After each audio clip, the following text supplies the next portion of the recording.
Look, I don't think there's anything that you can do differently as a coach. I think fielding is like most other things in the game. It's all about confidence.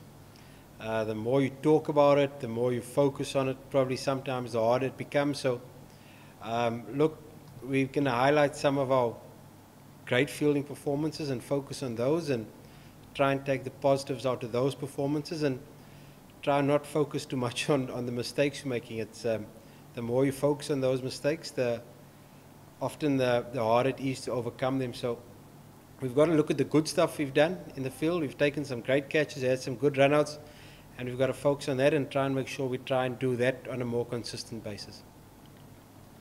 So you think that it's more of psychological thing than technical? Look, end of the day, some teams have got some great fielders. Some teams have got some average fielders. It's about getting the right guys in the right positions a lot of the times. Like I say, confidence is a big thing in a fielding unit like it is with batting and bowling. But yep, we've got to make sure that we get ourselves mentally in a good space to go into the series and back ourselves and believe that we are a good fielding side and that we can field really well under pressure. Look, there's no doubt that we've got an experienced core of players in Mushfiq, Riyad, Tamim and Shakib, but always important to try and find one or two younger players and give them an opportunity. So hopefully a guy like Afif can come into the series this time and try and make an impact. I think whilst you've got all those senior players, it's also important to try and develop some young players because those players are not going to be around forever. There's always going to be injuries, retirements, loss of forms with certain players. So you've got to make sure that you've got a broad base of players. So if we can try and get one or two young players to perform consistently, I think that's an important thing for this team. Coach, the thing is there any specific areas like the Sri Lankan guy said that they want to make fearless cricket, and what about ours? Things hasn't gone well in the recent few matches. As a team, in a specific area you want to improve on? We as a team, we need to make sure we do the basics well. We haven't done the basics well in one-day cricket over the last couple of games. In saying that, it's 3 ODIs ago that we played really well against the West Indies. So look, we're back at home. I think if we can focus really hard on the basics, I think when teams' confidence levels are down, there's no need to try and get fancy or try complicated things. It's to really just make sure you do the basics well in this format. If we can do that, we will get ourselves in a position where we can try one or two things. But we've got to first lay the platforms, do the basics well with bat and with ball, before we can consider getting too clever or too funky in terms of game plans and strategy. No, not at all. The guys have prepared really well these last couple of days. Look, obviously it's not ideal not having the entire coaching staff here, but the domestic coaches, Bubble and Tala, have been of great help. So great that they can be around the team as well. So there's that benefit to it. But look, the guys are all professional. They've played international cricket for a long time. They know what they need to do in terms of their preparation. In terms of decision making, by no means. Ultimately, the captain on the field of play makes all those decisions, and in consultation with the head coach, a lot of those decisions get made. So no, it won't affect us too much at all. Coach, another question I have regarding the selection process. You have Mossadegh Hussain in your team who hasn't played an ODI since July 2019. In what capacity you are thinking of Mossadegh having in the team if he plays in the matches in coming days?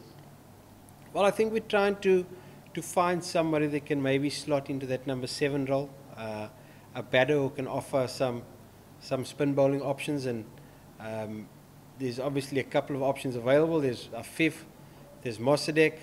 We've floated with the idea of Shomo being down there. Shomo can cover for the top order as well. So Mossadegh's coming into that particular space where he's competing for a spot in the lower middle order.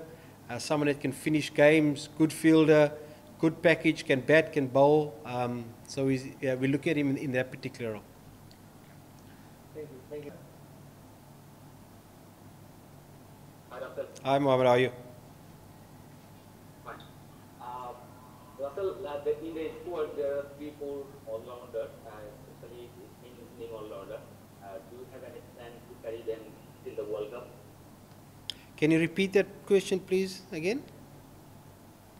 In the squad, 15-member squad, there are 3-4 all-rounders. Have you any plan to carry them long-term or till the World Cup? Well, I think that's the important thing is to, with the World Cup still 2 years away, is to try and make sure that, like I said previously, when you get to 6 months or 8 months before the World Cup, you know exactly what your batting lineup is going to be, who's batting in what position. And whilst winning is very important in these series with points up for grabs, it also allows you an opportunity to try and finalize what you think your batting lineup will be in 2 years' time when the World Cup is around. So, look, we've got to be smart in that obviously we want to be playing what we think is our best team all the time, but you also need to find opportunities to give 1 or 2 fringe players an opportunity to see how they go, if they can fit into the plan. So with COVID situations around, the plus side that it allows you a big squad to travel with, where you can look at guys in training, in warm-up games, in match situations as well. So we've got an intention of carrying a few all-rounders with us, so that we can make sure that we've got the right guys on the bus when we do get to a World Cup. Hasinur? Coach, hello, how are you? I'm good, how are you? My question is, I'm good. My question is, for a long time we are finding a pace bowling all-rounder. So we have only option is Mohammad Saifuddin. But if we see the previous report that he is not playing regularly, so actually what is your plan regarding Saifuddin and finding a pace bowling all-rounder for the future? Well, I think Saifuddin has had a couple of niggles which has set him back a little bit. Obviously he's a little bit down on confidence, but he's been an important player for this team. I think that's why a guy like Shoidul's come into the squad as well as a backup player, to provide a little bit of competition, challenge Saifuddin a little bit, make sure that he pushes himself hard as well. I think always good to have competition for places. So you're right, we are still looking for maybe a genuine all-rounder. Saifuddin is still very much a bowler who can hit the ball at the back end. Not quite good enough to bat in the top 6 yet. So whilst we're still looking for that, he has done really well for Bangladesh in the past, particularly in Bangladesh. So we're pretty confident that he can regain some of that form. And look, all players go through dips in confidence, in performance, in form. But it's a good challenge for him to see how he gets through this, because that's the test of international cricket. It's not always just going to go your way, and you need to find a way when things are not going in your favor to put in some big performances as well. Said bhai? This is Said. Hi, Said. Good.